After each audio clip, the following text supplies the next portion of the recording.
This is a prayer for generosity. Yes. May I be generous with my time, especially when it's running low. May I be generous with my patience, especially when it's running out. May I be generous with my praise, especially when I'm feeling judgmental. May I be generous with my heart, especially when I feel spread too thin.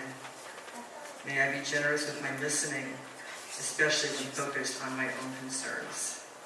And may I be generous with my light, especially when I'm feeling dim.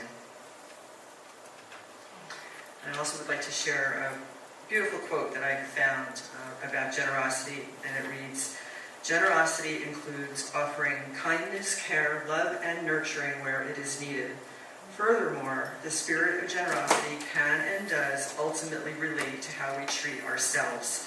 If you have a generous heart that has no qualms about giving, you will treat yourself lovingly and you will nurture yourself without feeling any sense of guilt." And that's from Wayne Dyer.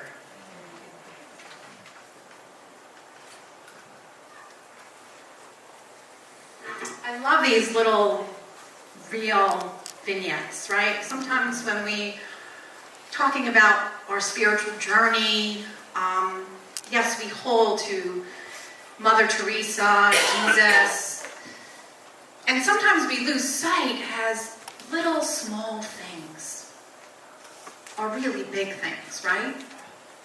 What I really wanted to focus on this morning was to first contrast the reaction Ian McMillan had, the young man, the person of the week, to that of the ABC announcer who was talking about the person of the week, and the sports announcers, right? So here we are at the game, the baseball game between the Diamondbacks and the Brewers, right? And we have two young boys, a fan, from opposing sides.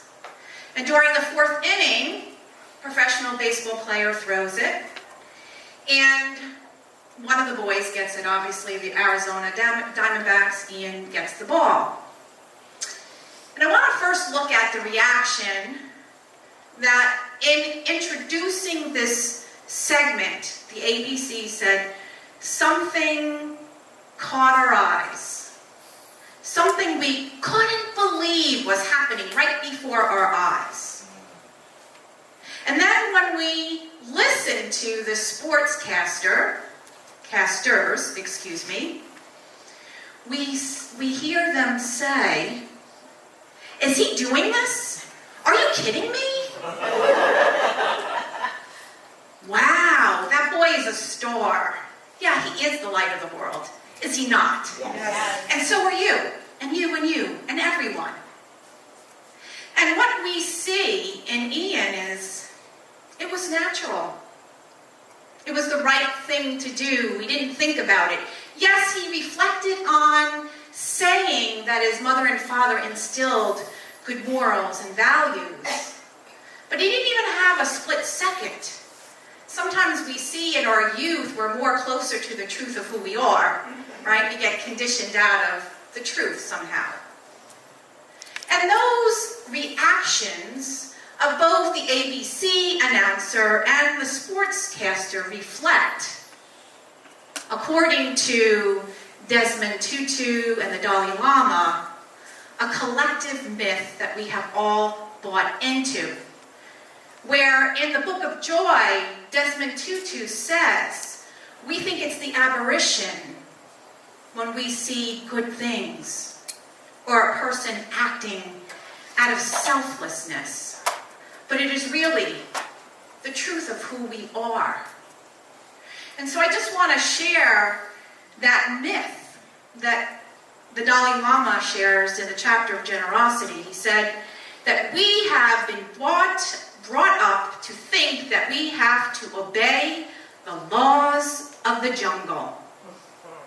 Now take a deep breath, because it's like, that's not me. When I talk about our individual myths, you may identify yourself.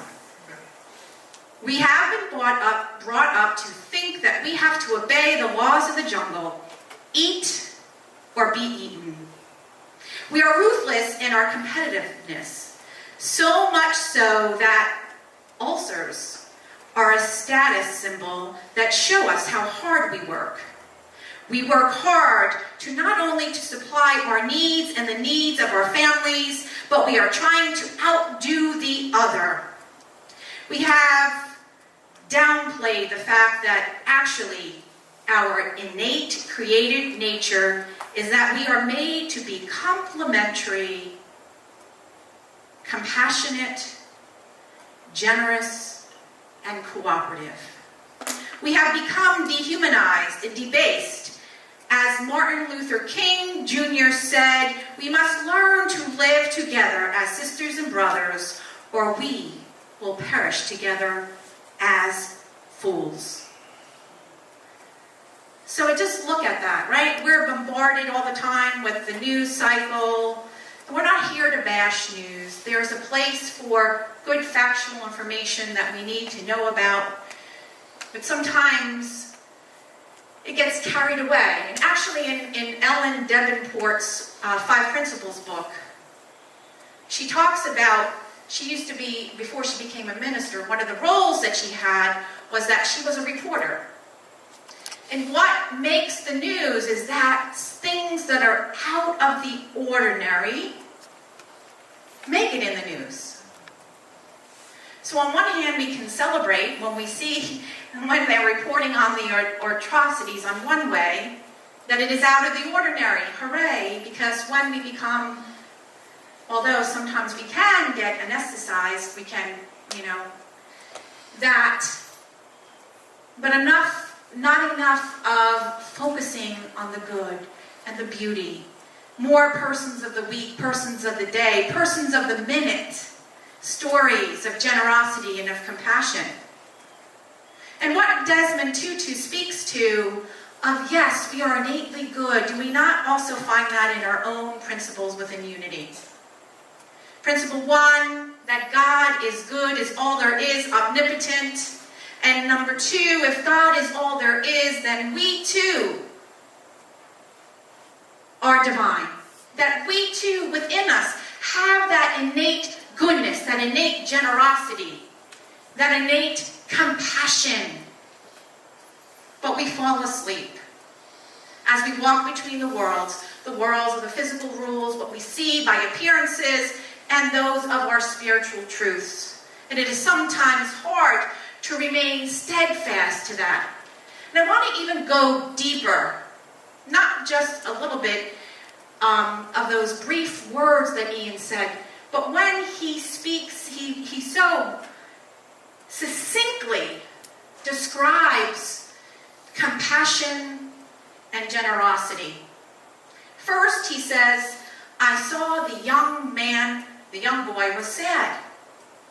And so I thought it was the natural and right thing to do, to give it to him. Last week, when we were exploring the pillar of compassion, I spoke of how compassion is not that we just feel empathy for someone, but it is a call to love in action. It is a call to serve one another. And so he's like, okay, I feel his suffering, and you know what? The goodness in me gives this to you. And generosity is defined as the act of giving freely, with no attachments, not to be seen, to be put on a pedestal, not to give to get. We have to be careful there because we don't realize how much we do sometimes with our attachments, but just to give for the sake of giving. And Ian talks about the law of giving and receiving, the law of cause and effect, and he says, if you do good things will happen to you. How simple the words of wisdom that exemplify the law of giving and receiving. And he awakens the others to the truth. He awakens the dolts. When the announcer at the end says, Ian reminded us all that what you give delivers far more in return than even a little boy can imagine.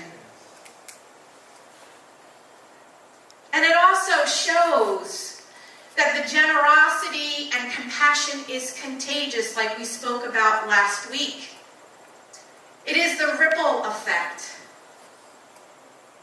And I think it is Paul Ekman, researcher, said that when we do an act of compassion and generosity from that space of giving for the sake of giving, that it ripples out 2 to 3 degrees of separation. You know that commercial, you call one friend, you call 2 friends. Okay. I give to you, it inspires, you give to someone, your friend's friends, and so on and so on. And we see that so beautifully right here, right? He didn't get the ball, but then out of that generosity that caught fire in the hearts of everybody, you know, he's getting a sign back. He's now in the dugout. He's now throwing the first pitch. He's on TV, waking us all up, is he not? I think that might even be more than 2 or 3 degrees of separation. What do you think? And so the Dalai Lama and Desmond Tutu and the master teacher Jesus and many masters that have come before us, Mother Teresa, Martin Luther King, and so on, that compassion and generosity bring us back to that I am my brothers and sisters' keeper. And underneath that is the law of oneness. We spoke about last week in Matthew, what you do to my brothers and sisters, what you do to the least of me, you do to me. We are vibrational beings. Every thought, every emotion, every action reverberates and has effect on the whole. And so, in the Book of Joy, the Dalai Lama and Desmond Tutu said that what we are experiencing today in our crisis of environment, of our institutions, of the greed, of the corruption, of the discord that is happening, is here to wake us up. And when there is creative tension in the atmosphere, in our experiences, it is telling us that we have moved from the truth of who we are. The me, the self-absorption, the greed is all part of the consciousness of separation. And they remind us that it is through stepping out of faith in acts of compassion and generosity that we ripple out and we heal the world. Never underestimate one small act. And the master teacher Jesus reminds us in John 13, chapter 13, verses 34 to 35, I give you a commandment, a new commandment, that you love one another just as I have loved you. You also should love one another. And so we know this truth, don't we not? There are many of you who are actively living from a generosity of spirit. And then there's some times where it's not so easy to do so. And we get sucked into our own little world, our own little survival. And there is a writer who wrote in to the Dalai Lama and Desmond Tutu, and she asked this question. Yeah, I know, I believe in compassion and generosity, but you know what? How can I be of service to people, to nature, and causes in need without losing my sanity? It is crazy out there. Did you ever feel that way? I need to turn myself away from what's happening. Yeah, sometimes we have to turn things off. But sometimes look, see, tell the truth. Take authentic action. Move beyond appearance. Move your feet is what we're asked to. And so he said, yes, you must awaken all the pillars of joy. But in order for you to move into that space of compassionate giving, that generosity of spirit, you must awaken to the myths of separation and competition that are alive in you. Remember, I went in the beginning and I said, this eat or be eaten, that competitive nature, and we laugh. But I'm going to show you how that little myth is alive sometimes in all of us. When we come from that not enough, I don't have enough to give, I don't have enough time. We've spoken about this. About a year ago, I was at a balloon fest, and they'd given out all these free samples. And I was going past this one area, and they were giving out Red Bull. I didn't take the Red Bull. I don't drink the Red Bull. I'd be jumping off the ceiling. Doesn't work for me. So the person I was with is, why didn't you take that? I'm like, well, I don't drink Red Bull. Well, can you get that? I said, well, do you drink Red Bull? And the person said, no. So I'm like, well, why do you want me to get the Red Bull? Well, you never know. They're giving it away. Small but insidious, right? Another time I was attending a spiritual workshop. We're all oming. I might have shared this. Oohing, blah, blah, blah. We're all one. I love you. And the workshop presenter says, I have 2 books to give out for free of my latest book. I want you to take it into heart and see. First one back at the table gets the book. The Uming I and oneness went out the window. There was no reflecting. Did I need this? There are 2. I need to get it.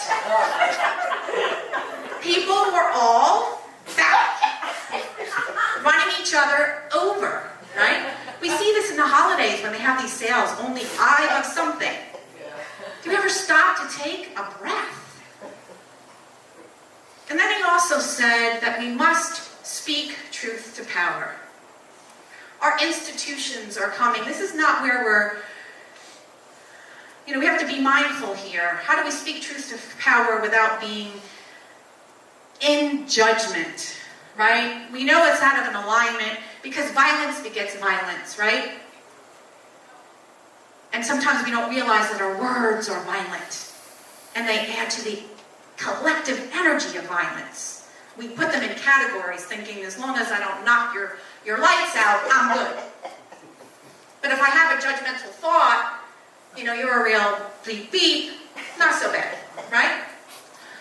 So we are to speak truth to power. Our institutions, he is asking that all of our institutions, not just faith traditions, but our educational systems, our medical systems, to teach the laws of cooperation. The law of the survival of the fittest is outdated. It needs to be replaced. And he says, if you worry about people who are thinking it's all woo-woo and spiritual, he's like, just don't even mention any spiritual path. Just mention the science that's behind it. It is founded in scientific proof. Over and over, and if you read the Book of Joy, you can get all of the little tidbits, the names of the researchers, and I'm not going to go there. I will just share a few. Research has shown that cooperation, compassion, and generosity improve overall health and well-being, especially our heart health. It increases life expectancy. It decreases the chances of Alzheimer's. And when we live with purpose, when we live with the spirit of purpose of giving of our light, we are most alive and joyful.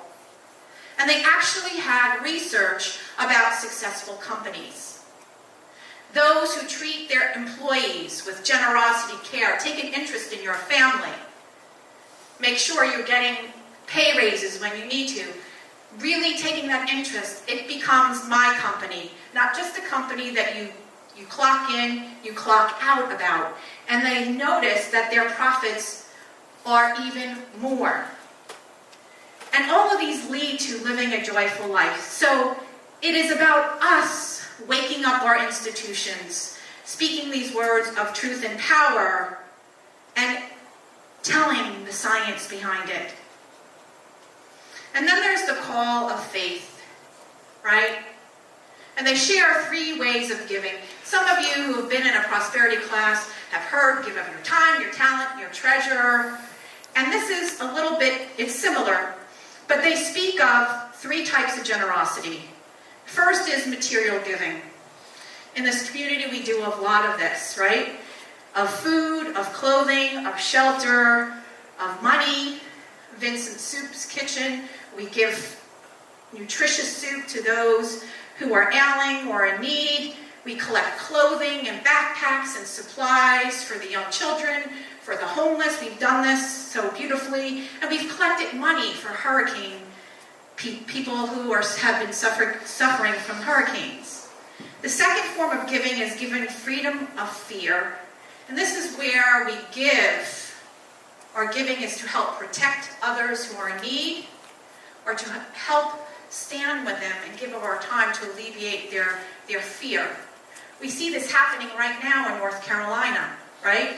Protection, fear, alleviating their fear of being unsafe as the National Guard and others rescue people.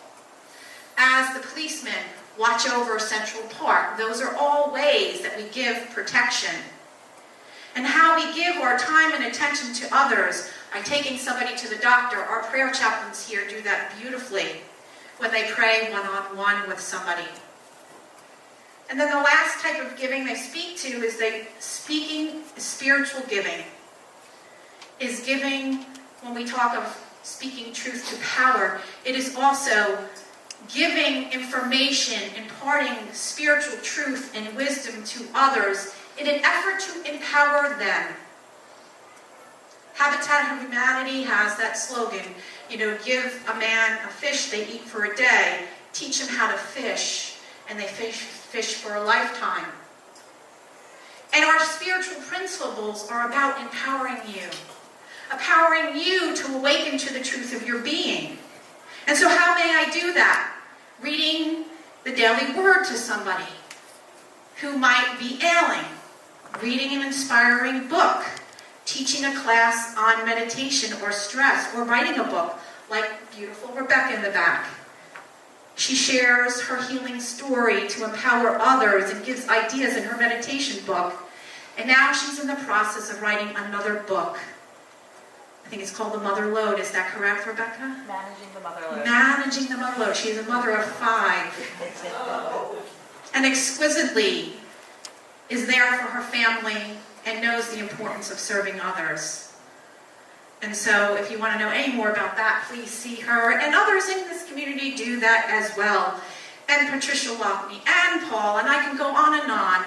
Whenever I have a pastoral care announcement, these 2 ladies are on it. They visit, they send cards on a regular basis. And so here's what, as we come to an end, it's always bittersweet.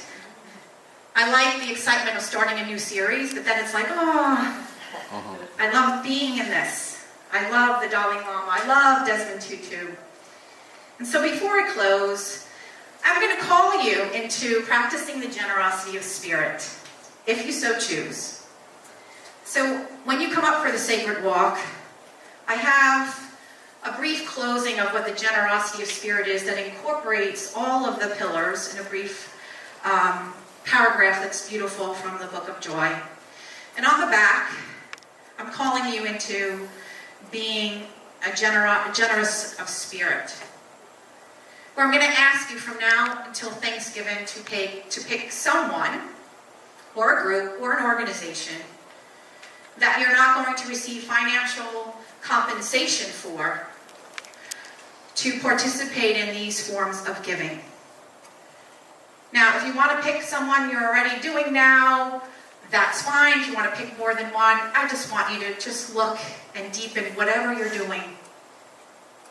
As we evolve, we go deeper, we go further, we ask more of ourselves. Notice as I'm holding this, she used to be a teacher. No, it's principle 5, my friends. It's not enough to know the truth. We must be it. We must practice it. So I call you into this. I will hand it out here. If you have any questions, you can ask me. And this is my teacher hat. In the back on our giving tree, there's some empty spots where there's no name. If you want to courageously, boldly say yes, put your name on it. One on the blank spots, put your name up on there. And during our Thanksgiving service, I'm going to have people share the blessings of this experience. So in closing, as we come to the end of our pillars of joy, know that when we practice a generosity of spirit, we are in many ways practicing all the other pillars of joy. In generosity, there is a wider perspective in which we see our connection to everyone, all sentient beings. There is a humility that recognizes our place in the world and acknowledges that at another time, we could be the one in need, whether that need is material, emotional, or spiritual. There is a sense of humor and an ability to laugh at ourselves so we do not take ourselves too seriously. There is an acceptance of life in which we do not force life to be other than what it is. There is forgiveness of others and a release of what might otherwise have been. There is a gratitude for all that we have been given. And finally, we see others with a deep compassion and a desire to help those who are in need. And from this comes a generosity that is wise, selfish. A generosity that recognizes helping others as helping ourselves. As the Dalai Lama put it, in fact, taking care of others, helping others is the way to discover your own joy and to have a happy life.